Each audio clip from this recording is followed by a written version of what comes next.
Assalamualaikum warahmatullahi wabarakatuh.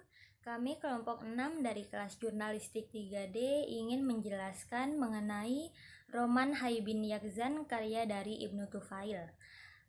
Sebelum memulai ke materi, izinkan saya untuk memperkenalkan anggota kelompok kami terlebih dahulu.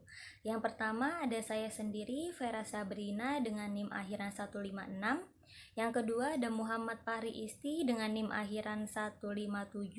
Dan yang terakhir ada Sultan Dia El Fajar dengan NIM akhiran 169. Baik, materi yang pertama itu ada penjelasan apa itu filsafat Islam.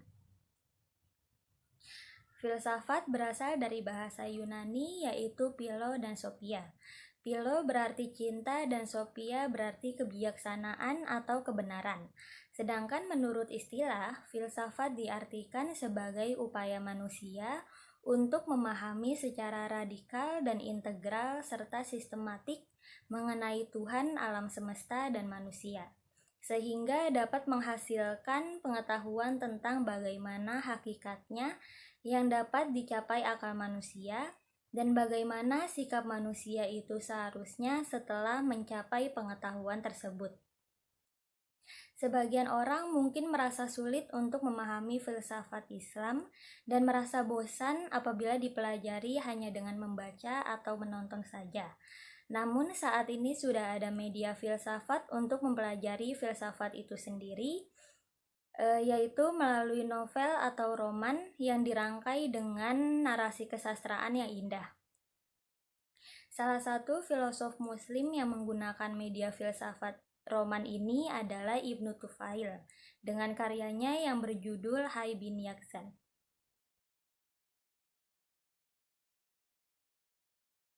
Baik, pada video kali ini saya akan menjelaskan sinopsis dari Hayy bin Yaqzan.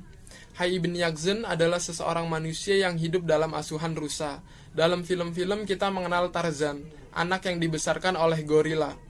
Nah, kisah ini lahir sebelum adanya kisah Tarzan. Bahkan kisah Hayy bin Yaqzan ini yang menginspirasi kisah Tarzan. Jadi kisah Hayy bin Yaqzan ditiru menjadi film Tarzan oleh orang-orang barat. Kisah Hayy bin Yaqzan ditulis oleh Ibnu Tufail, seorang filosof muslim yang berasal dari Andalusia. Andalusia itu berada di Spanyol. Hayy bin Yaqzan adalah manusia yang hidup di Pulau Wak-Wak. Hayy bin Yaqzan dibesarkan oleh seekor rusa, tetapi Hayy bisa mengenal Allah walaupun tidak pernah bertemu dengan manusia satupun. Kisah Hayy ini dibagi menjadi 7 fase.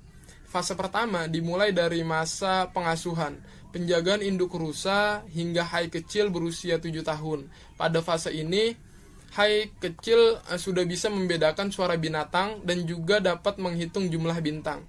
Setelah itu, Hayy juga mengenal penutup tubuh dan senjata untuk menjaga diri.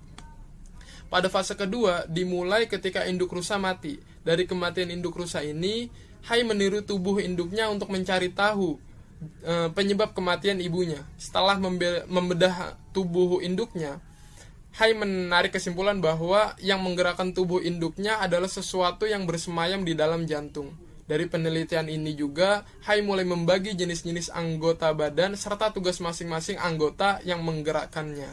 Lanjut pada fase ketiganya, terjadi ketika Hayy menemukan api dan menguasai cara penggunaannya. Fase keempat yaitu Hayy mulai mengenal perbedaan antara tunggal dan menjemuk, benda dan ruh karena Hayy meneliti tentang penciptaan dan benda-benda. Fase kelima, Hayy meneliti yang di luar bumi seperti bintang dan bulan. Hayy berpikir bahwa apakah alam ini sudah lama ataupun baru. Dari hasil penelitian ini, Hayy berpikir bahwasannya ada al-wajibul wujud yang harus ada, yaitu Allah Subhanahu wa Ta'ala. Lanjut pada fase ke-6, Hayy berpendapat bahwa kebahagiaan jiwa yang abadi dan kekal bisa tercapai jika jiwa itu bisa melakukan musyahabah, yaitu menyaksikan al-wajibul wujud. Nah, pada fase ke-7, Hayy berpendapat bahwa jika ia dapat bermusyahadah al-wajibul wujud secara terus-menerus, maka jiwanya akan mendapatkan ketenangan dan keselamatan. Lanjut ada hadis yang berhubungan dengan musyahadah menurut hadis riwayat Abu Hurairah. Pada suatu hari, Rasul muncul di antara kaum muslimin. Lalu datang seorang laki-laki bertanya, "Wahai Rasul, apakah iman itu?" Kemudian Rasul menjawab, "Engkau beriman kepada Allah, malaikat-malaikatnya, kitab-kitabnya, pertemuan dengannya, rasul-rasulnya, dan pada hari akhir ataupun hari bangkit." Orang itu bertanya lagi, "Wahai Rasulullah, apakah Islam itu?" Rasul pun menjawab, "Islam adalah engkau yang beribadah kepada Allah dan tidak menyekutukannya dengan apapun, mendirikan sholat fardu, menunaikan sholat, menunaikan zakat wajib, dan berpuasa di bulan Ramadan." Orang itu kembali bertanya, "Wahai Rasulullah, apakah ihsan itu?" Rasulullah menjawab, "Engkau beribadah kepada Allah seseolah engkau melihatnya, dan jika engkau tidak melihatnya, sesungguhnya dia telah melihatmu." Itu adalah suatu hadis dari Abu Hurairah. Nah, jadi musyahadah menurut Hai adalah ihsan menurut Rasulullah Shallallahu Alaihi Wasallam. Sekian cerita Hai bin Yaqzan, semoga dapat bermanfaat bagi kita semua.